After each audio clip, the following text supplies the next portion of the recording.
नमस्ते दोस्तों, आज मैं बीपीएससी मेंस के लिए एक टॉपिक डिस्कस करूंगा जो कि जीएस पेपर 2 से है। ठीक है, क्वेश्चन देख लेते हैं हमारा। मिशन प्रारंभ। मिशन प्रारंभ क्या है? ये क्वेश्चन है।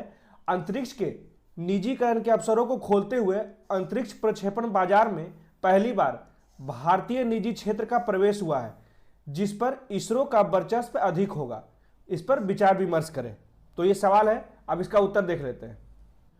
अंतरिक्ष प्रौद्योगिकी startup Skyroot aerospace Bharat की निजी कंपनी है जो अंतरिक्ष के क्षेत्र में पहली बार आ रही है। ठीक है, तो प्रारंभ मिशन के तहत 18 नवंबर को देश का पहला निजी क्षेत्र का रॉकेट स्काई रूट एयरोस्पेस द्वारा विकसित एक सब ऑर्बिटल वाहन श्रीहरिकोटा के सतीश धवन अंतरिक्ष केंद्र से लॉन्च किया गया।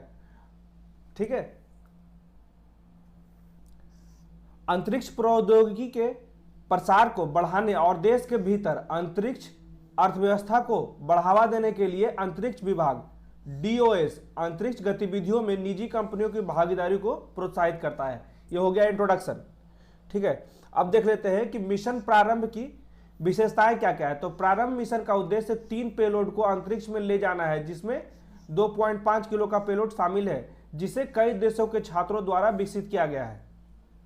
दूसरा पॉइंट है, प्रारंभ मिशन और विक्रम एस रॉकेट हैदराबाद स्थित स्टार्टअप द्वारा भारतीय अंतरिक्ष अनुसंधान संगठन इसरो और आईएन स्पेस दोनों के व्यापक समर्थन से ही विकसित किया गया है।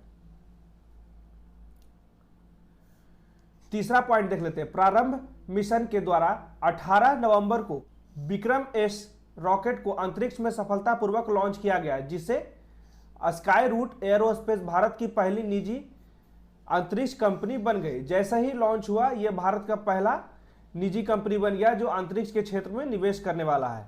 ठीक है, निवेश कर रहा है। अब देख लेते हैं निजी भागीदारी की आवश्यकता क्यों है भारत में। तो पहला पॉइंट है, लंबे समय से भारतीय अंतरिक्ष में छोटे स्तर पर निजी कंपनियां कार्य कर ही रही थी। ठीक है, रॉकेट एवं उपकरणों के अधिकतर कार्य विदेशों में निजी कंपनियों द्वारा करवाया जाता है।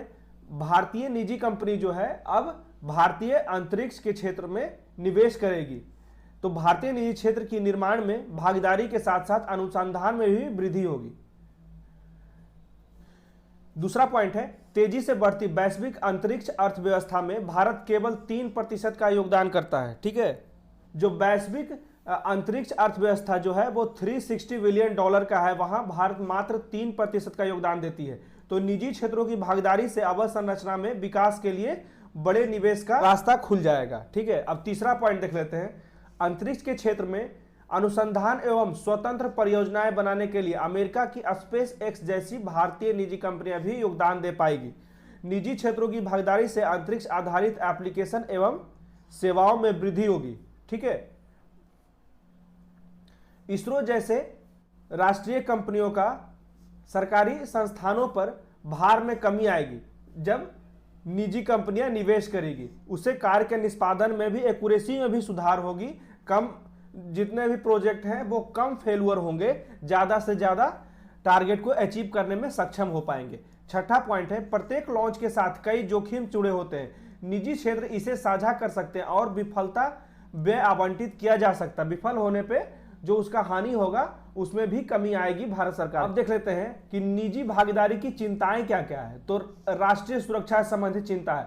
इसरो का संवेदनशील डेटा निजी क्षेत्रों के हाथों में होने से डेटा का दोहन या गलत इस्तेमाल का खतरा हमेशा बना रहेगा और इससे सुरक्षा संबंधी चिंताएं भी उत्पन्न होगी। उसके बाद दूसरा पॉइंट है कार्टेलाइजेशन।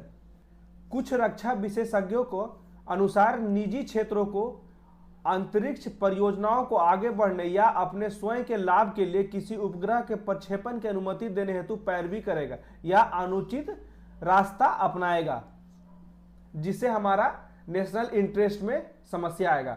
अब देख लेते हैं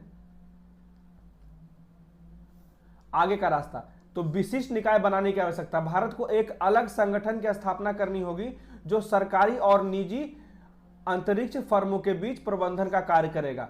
उसके बाद है नया अंतरिक्ष कानून बनाने की आवश्यकता। भारत को एक दशक के भीतर वैश्विक अंतरिक्ष अर्थव्यवस्था में अपना हिस्सा 10% करना, जो वर्तमान में 3% मात्र है, तक बढ़ाने के लक्ष्य के साथ साथ एक नया अंतरिक्ष कानून बनाना चाहिए। इसके लिए इसरो स्थापित वाणिज्यिक क्षेत्र और नए अंतरिक्ष उद्यमियों के बीच एक नए प्रकार की साझेदारी की आवश्यकता है। तो ये हो गया हमारा सवाल। अब देख लेते हैं निष्कर्ष। तो निष्कर्षतः अंतरिक्ष क्षेत्र में भारतीय निजी कंपनियों के प्रवेश से जहां निवेश में वृद्धि, अंतरिक्ष में अधिक अनुसंधान, असफलता के लागत में बंटवारा मतलब कमी आएगी, जिससे भारतीय अंतरिक्ष क्षेत्र वैश्विक स्तर पर 10% का लक्ष्य प्राप्त करने में सक्षम होगा जल्द से जल्द। यह था हमारा कंक्लूजन। तो कैसा लगा मेरा आंसर जरूर बताइए कमेंट करके। मेरे वीडियो को ज़्यादा से ज़्यादा लाइक कीजिए, शेयर कीजिए, मेरे चैनल को सब्सक्राइब कीजिए। Thank you so much.